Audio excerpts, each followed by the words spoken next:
Okay, we're working on the XR200R motor again, and we've done a few things since the last video.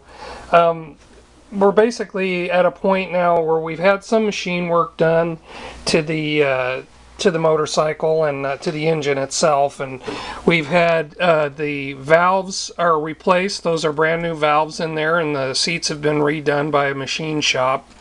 And then also the cylinder head has been bored out to 60 over. We decided to bore it out to 60 over and buy a new piston, and we painted all the engine parts here nice and black. And what we're going to do now is here's the new piston, the 60 over piston, and it's probably pretty difficult to see the top of it, but this is a Wiseco piston.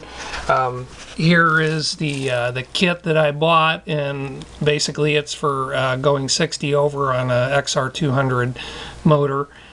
And right now what I'm doing is putting the piston rings on, and I've already put the oil ring on, and that's down here, and it's not wanting to focus very good, but the oil ring is in there.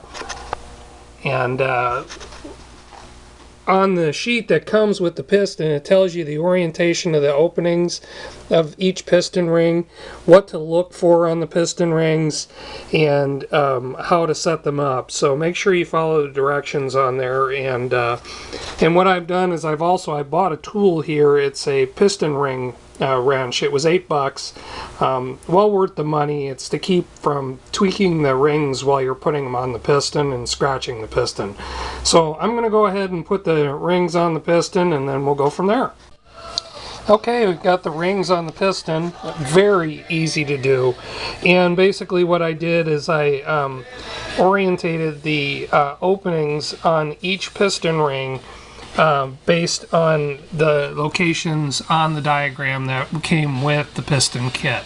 It's very important that those piston ring gaps are set in what they specify, just so you don't get blow through on your piston while it's working, and meaning the compression doesn't have a problem and that oil doesn't make its way up into the head.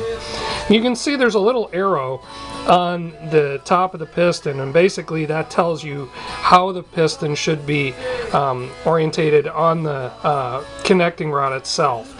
And you can see that the arrow is pointing towards me right now, and if you look at the engine here, that arrow should be pointing towards this part of the motor, the intake portion of the motor. So just remember that the arrow should be pointing towards the back of this engine.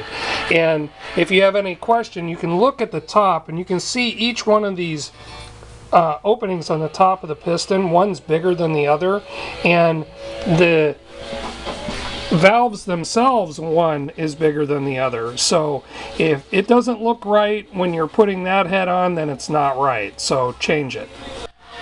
Okay, I got the new piston put on the connecting rod, and basically what I did is there's a bearing that slides into the piston through the connecting rod, and prior to putting that in, I put the snap ring on the other side first, and then slid the bearing into the piston so that it would have something to stop against, and then put the next snap ring inside this area here.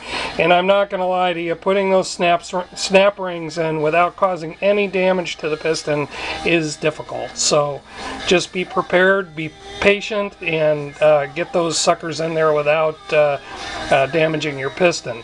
One of the things I did make an error on is on the top there is an arrow, and that arrow should be pointed at the front of the motor, not the rear of the motor. So you can also tell by the size of the indentations on the top of the piston, the intake valve is larger than the exhaust valve, so you'll be able to see that when you put your piston on yourself. Okay, I'm going to move on to the next step, and we'll get back to you. Well, I got the piston cylinder on over top of the piston rings, and I'm not going to lie, it was a little bit of a challenge. The the tolerances and everything are pretty tight, so getting it on there and sliding it down, and when you're only working by yourself, be patient, you'll get it on. Everything should go together very easily, and it did. I put the brand new cam chain on and wrapped it around, and it's just hanging over the top, and here's the new head gasket sitting right here. The cam chain that I bought is it's Moose Racing cam chain, and here are the specs on it, if you can make those out. And there you go. Okay, we're back again with the XR200R motor. I've done quite a bit when I was off tape, and the reason being is that I was unsure of what I needed to do. So there was a little bit of trial and error, watching some videos and reading my my shop manual, but this is what I came up with, and it seemed to work pretty well. The new cam chain that's in here, I have strung all the way up to the cam chain gear, and one of the things I found when I was doing this is that the cam chain tensioner here, you have to make sure that that sucker is about as loose as you can get it, because that will not allow you to let that cam sit down in its lobes up top. And what I did here is, you can see the keyway on the top of this shaft here, and the flywheel that goes in here, and on top of that flywheel there is the letter T, which is top dead center. And what you'll do is you'll rest that on top of that keyway, make sure it's lined up, and then inside here there is a little tick mark here that you can barely see. I mean, it's right here, it's just a little tick, and you're going to line that T up with that tick mark right there. And then up top here there's a little 0 on the top of the cam chain, or cam gear, and then you want to make sure that your cam lobes are both facing down on both sides when you put this gear on the top of it. And to get that chain on, take both of these, loosen these bolts almost all the way up, pull that gear off, put the chain on, and then put the gear and the chain back onto the cam lobes, and then tighten up these bolts. That is the only way it'll work, and you got to make sure that that thing is completely loose or it won't go on. You can be sure of that. I tried every which way possible, but that is the only way it'll go on. And then also there's a little tick mark on the top here, this upper cover. Make sure that that tick mark is also lined up with that little 0.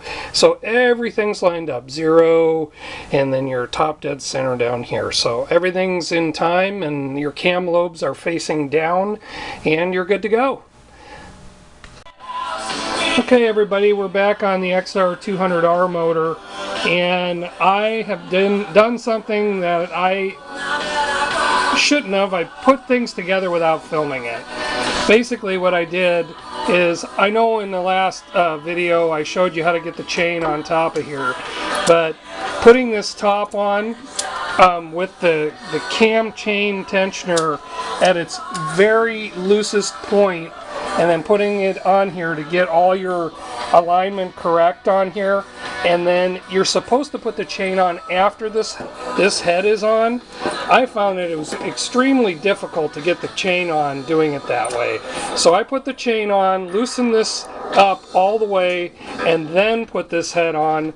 And there's a torque pattern for this. If you look, this is the back of the motor right here, and the torque pattern is 1, 2, 3, 4, and you want to do the acorn nuts first, and they torque down between 20 and 22 foot-pounds. I went to 22 because after the motor runs for a little bit, they will be loose again and you'll have to torque them back down. It doesn't always happen that way, but I found that it does sometimes. So that's what we did here. And my next step here is I'm going to do the valve adjustment on here now that the head's on the top, and if this stupid camera would focus.